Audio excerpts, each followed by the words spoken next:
Hey, welcome everybody to another edition of Hometown Highlights. We're getting into the nitty-gritty here. Just 4 weeks left of the playoffs, counting this week.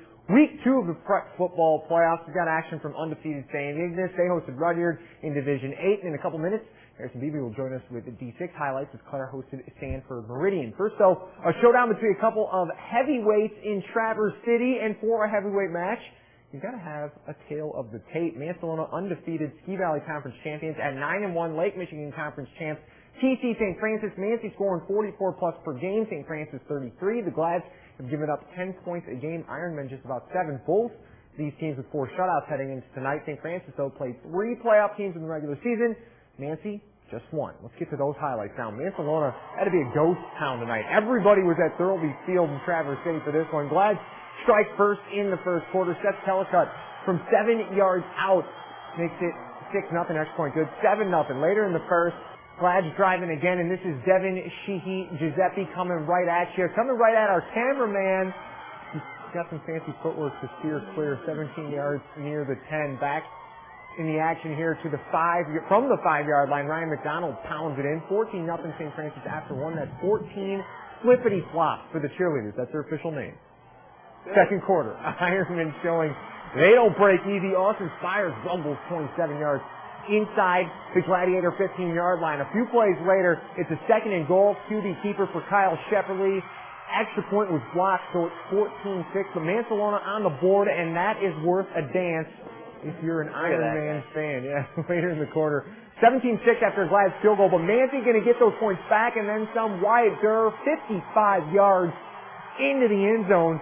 And we got ourselves a ball game at the half. St. Francis leads 17-12. Third quarter, Glads grind it back down into the red zone from 5 yards out. Byron Bulla made it 23-12. The Glads would add 6 more and win it 29-12. They'll host tomorrow's Ishpeming Iron River West Iron County winner next week in regionals. Let's go up to the UP. Undefeated St. Ignace at home taking on Rudyard tonight. The Saints get the ball first. And here's quarterback John Eady.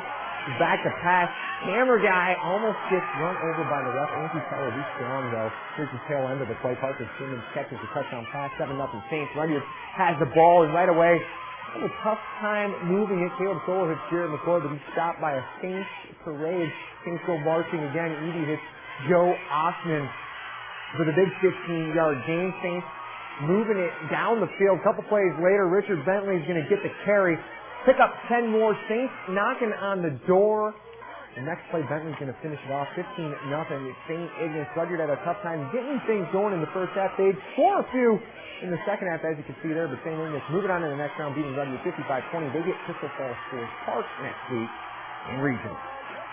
Well, out of the Jack Pine Conference come the Pioneers of Clare High School, and they were looking to continue a historic postseason run tonight with a second home game in the playoffs. Now, after defeating Sanford Meridian at home in the pre-district last week, they now had another downstate team come up for a visit tonight, and that would be Morley Stanwood, the Mohawks of Morley Stanwood. Pioneers, though, fired up to host their Division 6 district finals tonight, and guess what? We even caught a glimpse of the Pioneer himself, or herself, whoever it is, the mask being on the sidelines. It looked pretty cold, though. I was pretty cold, definitely, at this one. End of the first half, Brent Luplo, the quarterback for the Pioneers, tosses up a prayer. Not quite what Kirk Cousins did for Michigan State a couple weeks ago. This one is picked off by Stanwood. Stephen Malloy almost brings it back, actually, with time winding down, but they tackle him before, and the players go to halftime. In the third quarter, Clare down 20-13. Jackson Gross for the Pioneers. An impressive run there, breaking a few tackles before finally being brought out of bounds. Luplo then goes to the skies again, hopes to connect with Aaron Haynack, but instead it lands in the hands of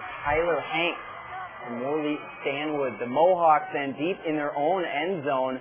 That's where QB Travis Jaskowski thrives. Tosses this one like it's a Nerf football. You know, I used to toss those 100 yards. John Elway used to say so in those commercials. He finds Hanks, no relation to Tom, but casting the ball away anyways. 87 yards, where Stanwood now up 27-13. Clare still has some fight in them. Gross has another impressive run here, and we featured Gross and his brother, I believe, last week in the highlights, so they're a nice tag team for this team. Lupo then through the air connects with Haynack in this play here to get them down to the 25, but a penalty flag and a few incompletions later, and that would stall that drive out, and the Mohawks would take over and continue to dominate from there, including winning the game, eliminating the Pioneers from the postseason. Morley Stanwood is moving on, 41. 13.